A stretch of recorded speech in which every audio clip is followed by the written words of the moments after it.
Hello दोस्तों, आज की वीडियो में हम देखेंगे व्हाट इज़ स्पर्मेटोजेनेसिस, इसका लोकेशन, इसके स्टेजेस और हार्मोनल कंट्रोल। साथ ही हम कुछ बेसिक कंसेप्ट्स को भी कवर करेंगे जैसे haploid and diploid sales, mitosis and meiosis. तो चलिए शुरू करते हैं।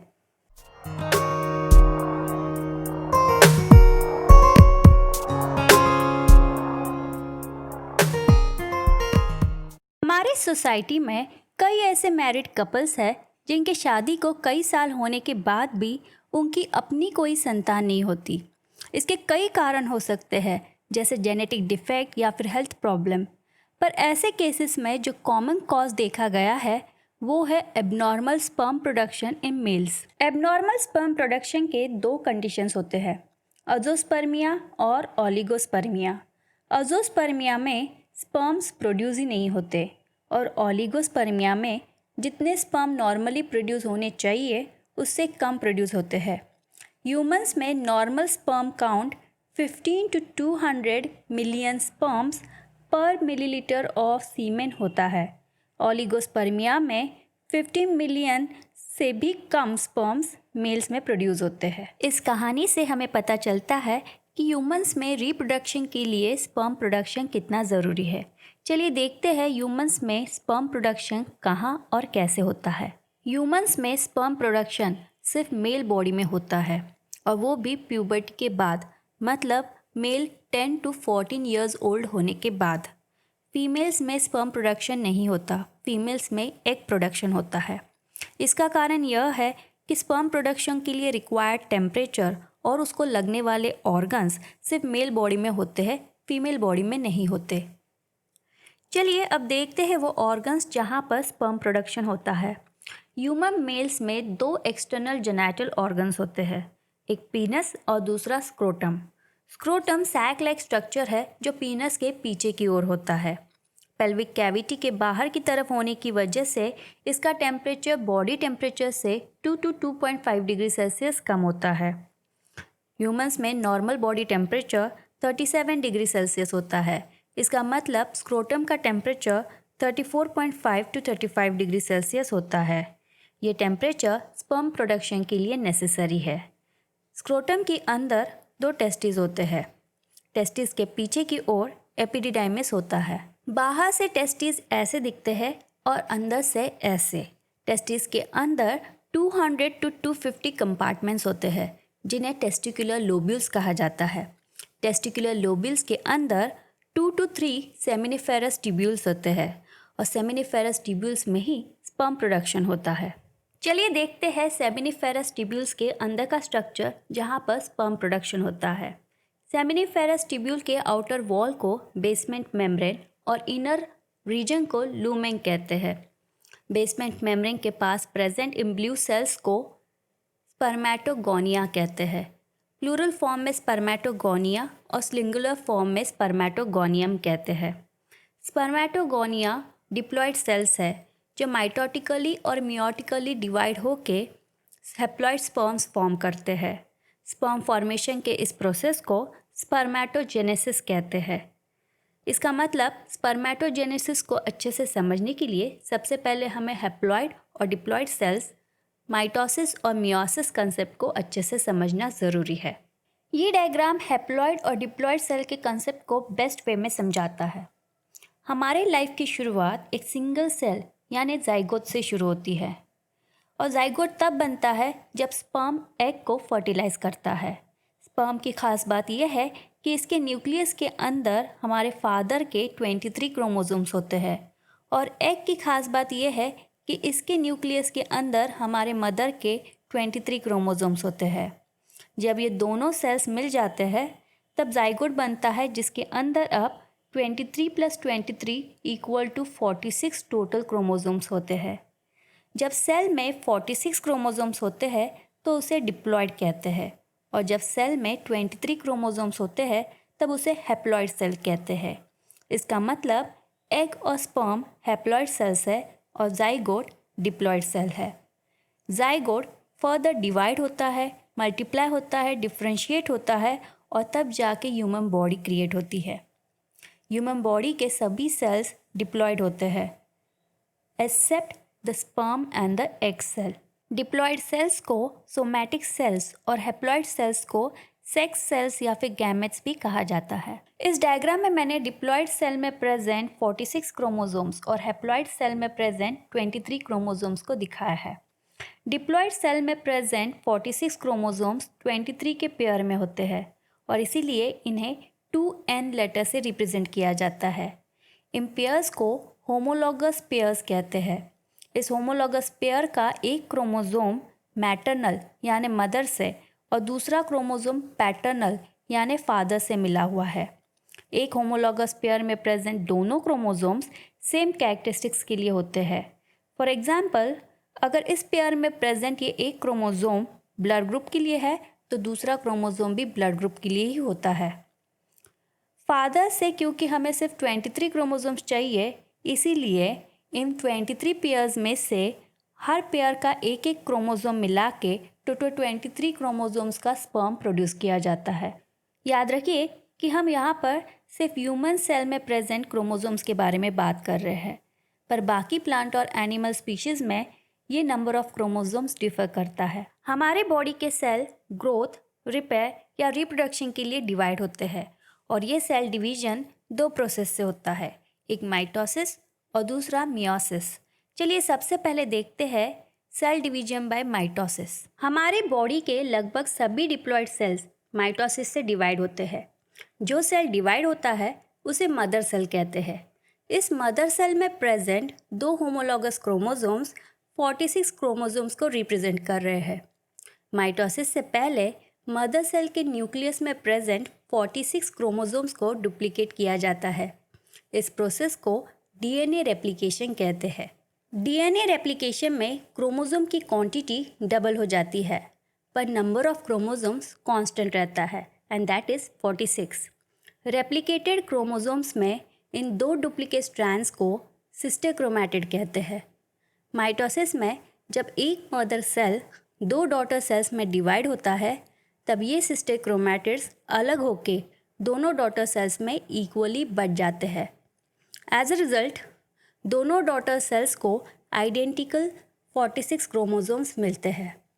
इन शॉर्ट, माइटोसिस में एक डिप्लॉयड मदर सेल डिवाइड होके 2 identical diploid daughter cells form होते हैं। मियोसिस प्रोसेस माइटोसिस से बहुत अलग है। मियोसिस में माइटोसिस की तरह फर्स्ट स्टेप में डीएनए रेप्लिकेशन होता है, यानी मदर सेल के न्यूक्लियस में प्रेजेंट क्रोमोसोम्स को डुप्लीकेट किया जाता है। डीएनए रेप्लिकेशन के बाद 2 होमोलॉगस क्रोमोसोम्स के बीच में क्रॉसिंग ओवर होता है। इस क्रॉसिंग ओवर में क्रोमोसोम्स का कुछ पार्ट एक्सचेंज होता है, जिसकी वजह से रिकॉम्बिनेंट डीएनए फॉर्म होता है। रिकॉम्बिनेंट डीएनए की वजह से क्रोमोसोम्स में वेरिएशन डेवलप होता है। नेक्स्ट स्टेप में सेल मियोसिस 1 से डिवाइड होता है।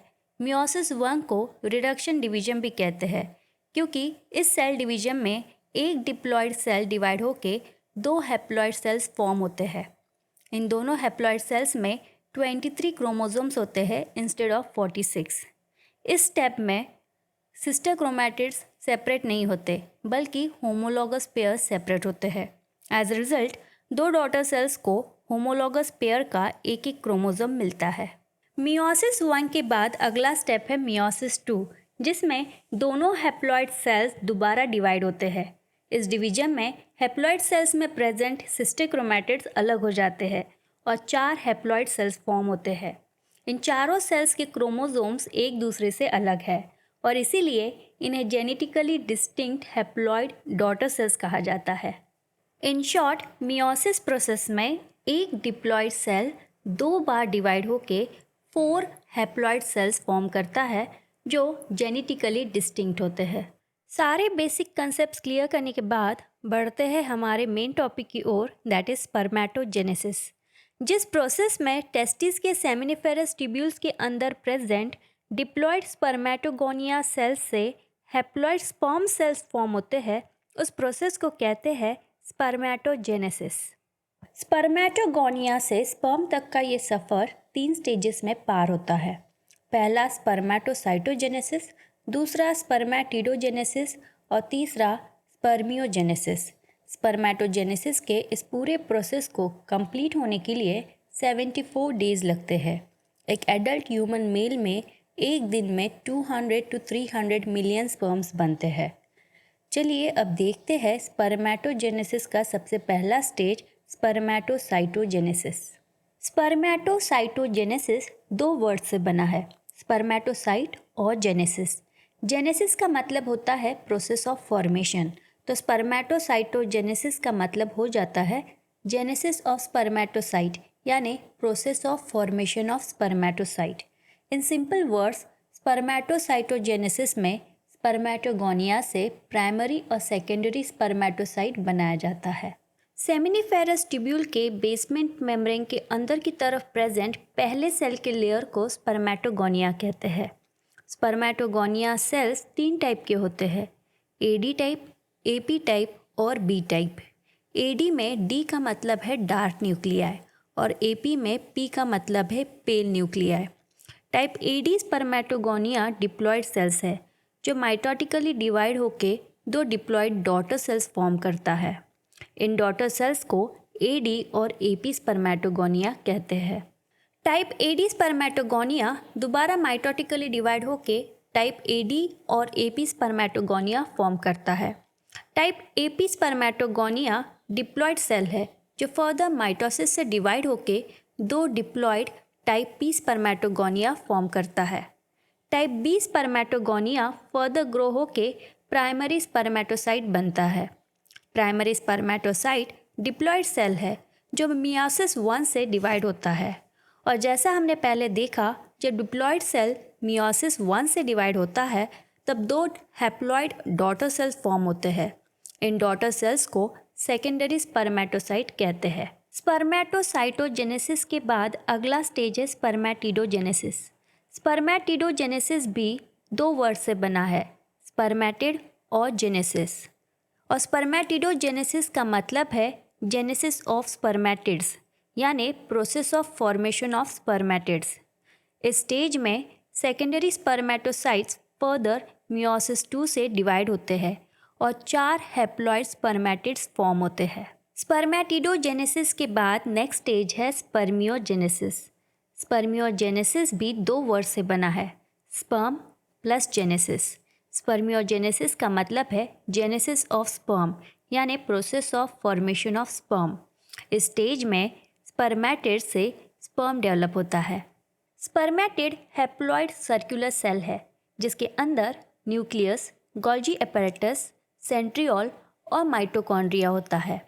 स्पर्मियोजेनेसिस प्रोसेस के दौरान सेल का न्यूक्लियस सेल के एक तरफ मूव करता है। गोल्जी एपैरेटस स्पर्म को रिक्वायर्ड एंजाइम्स को पैक करके इस न्यूक्लियस के ऊपर एक्रोसोम कैप फॉर्म करता है। न्यूक्लियस और एक्रोसोम कैप आगे जाके स्पर्म का हेड फॉर्म करते हैं। Centriole tail like structure form करता है जिसे कहते हैं स्पर्म टेल। इस टेल की मदद से स्पर्म को मोटिलिटी मिलती है। माइटोकॉन्ड्रिया स्पर्म का मिडल पीस फॉर्म करता है। डेवलपिंग स्पर्म के एक्सेस साइटोप्लाज्म को सर्टोली सेल्स डाइजेस्ट करते हैं। स्पर्म को स्पर्मेटोजोआ भी कहते हैं। ह्यूमन स्पर्म का स्ट्रक्चर कुछ ऐसा दिखता है। स्पर्म के इस पार्ट को कहते हैं हेड, इसे कहते हैं नेक, ये है मिडल पीस और ये है टेल। स्पर्म के हेड के अंदर न्यूक्लियस होता है जिसमें फादर के 23 क्रोमोसोम्स होते हैं। न्यूक्लियस के ऊपर प्रेजेंट कैप लाइक स्ट्रक्चर को एक्रोसोम कहते हैं। एक्रोसोम में इम्पॉर्टेंट एंजाइम्स होते हैं जो फीमेल एग को फर्टिलाइज करने में स्पर्म की मदद करते हैं। मिडल पीस में प्रेजेंट माइटोकॉन्ड्रिया स्पर्म के मूवमेंट के लिए एनर्जी प्रोवाइड करता है और स्पर्म का ये टेल स्पर्म को मोटिलिटी प्रोवाइड करता है। जब स्पर्मेटिड से स्पर्म फॉर्मेशन कंप्लीट होता है तब सर्टोली सेल्स स्पर्म को लूमेन में रिलीज करते हैं। इस प्रोसेस को स्पर्मिएशन कहते हैं। लूमेन में रिलीज होने के बाद अब मैच्योर स्पर्म सेमिनिफेरस ट्यूब्यूल से रेटिटेस्टिस में कलेक्ट होता है। रेटिटेस्टिस से स्पर्म वासा इफरेंशिया में और फिर एपिडिडाइमिस में एंटर करता है। एपिडिडाइमिस में स्पर्म फर्दर मैच्योर होता है। एपिडिडाइमिस में स्पर्म इजैकुलेशन होने तक स्टोर्ड रहता है। चलिए अब बात करते हैं सर्टोली सेल्स के बारे में। स्पर्मेटोजेनेसिस के इस पूरे प्रोसेस में सर्टोली सेल्स डेवलपिंग स्पर्म को प्रोटेक्ट और नरिश करने का काम करते हैं और इसीलिए इन्हें नर्स सेल्स भी कहा जाता है। साथ ही सर्टोली सेल्स स्पर्मियोजेनेसिस में डेवलपिंग स्पर्म के एक्सेस साइटोप्लाज्म को भी डाइजेस्ट करता है। ह्यूमन मेल्स 10 से 14 साल की उम्र में प्यूबर्टी स्टेज में एंटर करते हैं। प्यूबर्टी अटेन करने के बाद मेल्स के हाइपोथैलेमस में से increase level of gonadotropin releasing hormone secrete होना शुरू होता है। Increase gonadotropin releasing hormone pituitary glands को स्टिमुलेट करते हैं, जिसकी वजह से pituitary glands follicle stimulating hormone और ल्यूटिनाइजिंग हार्मोन को रिलीज करना शुरू करते हैं। Luteinizing hormone in turn testis में सेमिनिफेरस ट्यूब्यूल्स के अराउंड प्रेजेंट लेडिक सेल्स को स्टिमुलेट करते हैं, जिसकी वजह से लेडिक सेल्स एंड्रोजेंस यानी मेल हार्मोन्स को रिलीज करना शुरू करता है। फॉलिकल स्टिमुलेटिंग हार्मोन और एंड्रोजेंस मिलके स्पर्मेटोजेनेसिस के प्रोसेस को स्टिमुलेट करते हैं। क्योंकि फॉलिकल स्टिमुलेटिंग हार्मोन और एंड्रोजेंस प्यूबर्टी के बाद ही मेल्स में सीक्रेट होना शुरू होता है, इसीलिए स्पर्मेटोजेनेसिस यानी स्पर्म प्रोडक्शन प्रोसेस भी प्यूबर्टी के बाद ही शुरू होता है। प्यूबर्टी के बाद शुरू होने के बाद ये प्रोसेस लाइफ लॉन्ग कंटिन्यू होता है। तो दोस्तों, ये था हमारा आज का वीडियो। अगर आपको पसंद आया हो तो इसे लाइक करें, शेयर करें और मेरे चैनल को सब्सक्राइब करें। मिलते हैं अगले वीडियो में एक नए टॉपिक के साथ।